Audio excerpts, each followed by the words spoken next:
using the technology. It's using any mode of technology to do the same exact thing.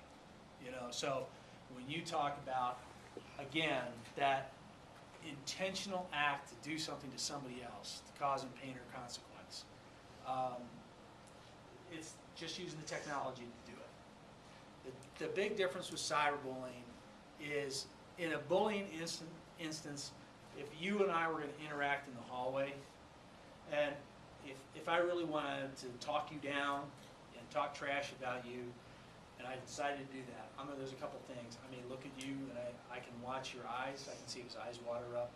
I can watch his body language, see if he crouches back into a locker. You know, I can pin you back in the locker. All those different things. And the other thing too, what I have right now is I have an audience. You know, that's the big thing. So my power base goes up and up and up, right? Because I just have all of you. Cyberbullying, I don't have to care at all what's happening. I never have to see the target. I can just, every time I hit enter, that's all I have to do is I just hit enter, I hit enter, I hit enter. And it's like I'm slapping you every time.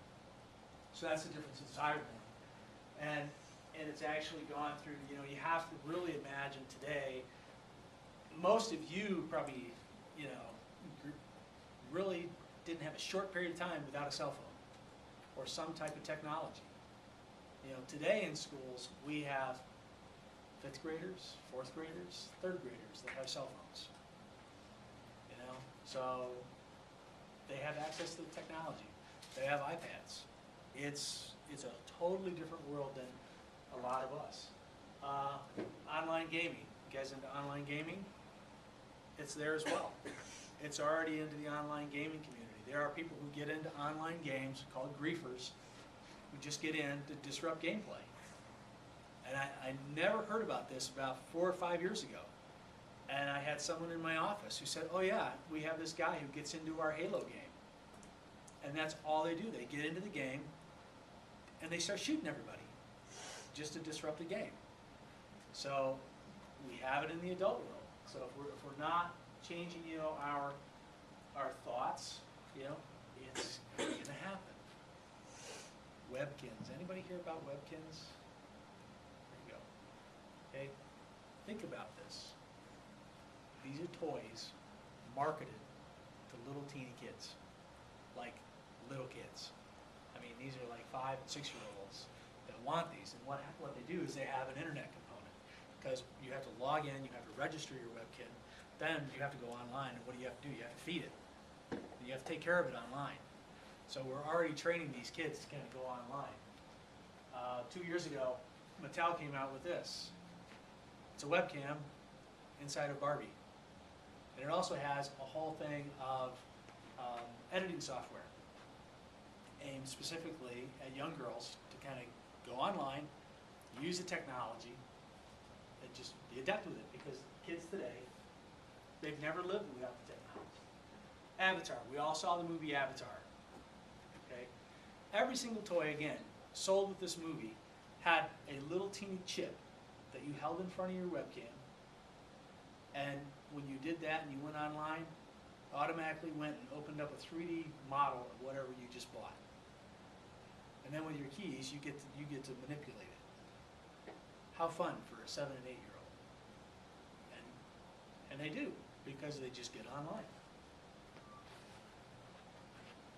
iPads, tablets. Kids today are just so adept at using this. Tammy and I went to a dinner, and this little girl sat right across the table from us, and she played with this iPad, and she painted, and she played games, and she hardly ever said a word. She was like 2 and a half, 3 years old. And it was just amazing, you know. First of all, that she could run her iPad, because I have an iPad for the office, and it bugs me. Bugs me if I can't close it. But, you know, our kids are just so enamored with technology. Facebook, we're all on Facebook, we all want to be connected. But CNN found 82% of children under 2 already have online profiles. What? Why? Parents, and we're great. We're aunts, we're great aunts and uncles and nephews and all that stuff. We want to put our pictures out there. You know, so we want to do this. So this is what CNN found in 2010. Because they could go online and they can find all these images of kids. And that's one of the things I've worked with law enforcement. Law enforcement can actually go on a student's website, on their Facebook or whatever, and probably within about 20 minutes to 45 minutes, they can probably track them down to the exact class that they're in. Because there's so much information, we put so much information online, and we make it so easy, you know, for somebody to get that information from us. We share kind of almost too much now in the digital age because it's so easy.